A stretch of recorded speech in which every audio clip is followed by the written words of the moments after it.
Excellencies, dear friends from Europe and Africa, and I see many friends there. Particularly, let me thank President Charles Michel and Mo Ibrahim and Etienne Davignon for putting this together, and members of the high-level group, distinguished ladies and gentlemen. Well, thank you for the invitation to join you today. To improve this partnership, Europeans and Africans need to understand each other better. That's why dialogue like the one today is very important. This is a place where different voices from either side can be heard and factored into the thinking on the future of our relations. This includes some important perspectives that are rarely considered, which, if I may, we'll get to in a moment. In Africa, we are engaging with Europe with a view toward taking the relationship to a higher level and making sure it is adapted to the times we live in today. For one thing, Africa has assets and capabilities to offer to the partnership, both human and material. Let's not ask what can be done for Africa. The guiding question should be, what can Europe and Africa do together for mutual benefit, which neither can accomplish alone? The reference point is the Africa-Europe strategy approved at the joint summit in Abidjan in November 2017. The goal is to have an instrument that structures the continent-to-continent relationship in 4 key areas: trade, peace and security, migration, and climate change. This approach will bring clarity to the relationship and, importantly, provide a framework for much-needed mutual accountability. Agreeing on this framework should be the primary outcome of the next Africa-Europe Summit. We aim to change the terms of engagement on trade and investment.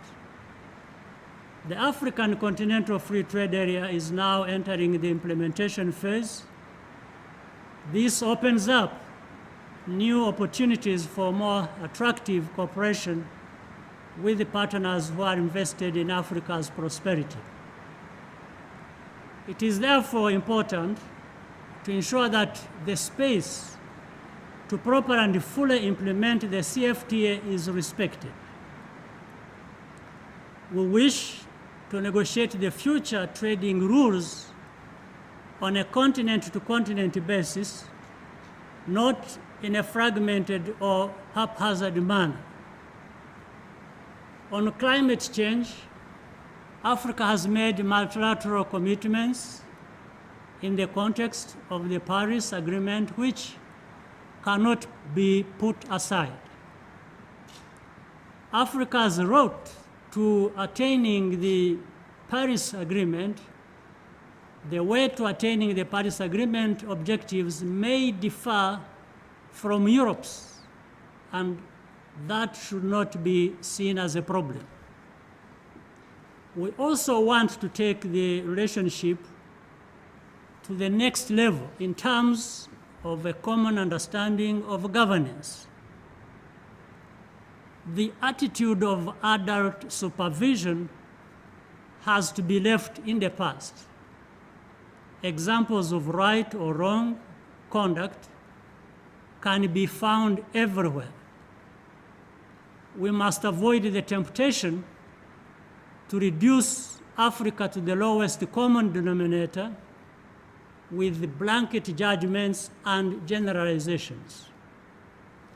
There cannot be a mutually respectful partnership premised on the unspoken assumption that one party lacks values or has defective values, while the other party is a fully formed moral agent. The complexity of politics, history, and context, and public opinion in every country requires a sensitive understanding and a willingness to genuinely listen, learn, and adapt. We are not talking about excusing wrongdoing or abusing the principle of sovereignty to evade responsibility, and there are some who do so.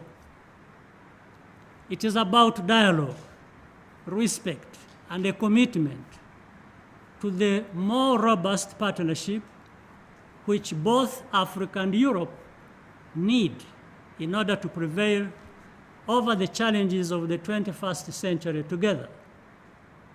For Africa, Europe is a partner of choice for many reasons. I believe that next year's summit is the right time to demonstrate the readiness for change and progress on both sides. We look forward to the new Africa-Europe Foundation and this distinguished group of personalities playing an important role in the process, including the business leaders who are involved. I thank you so very much for your attention.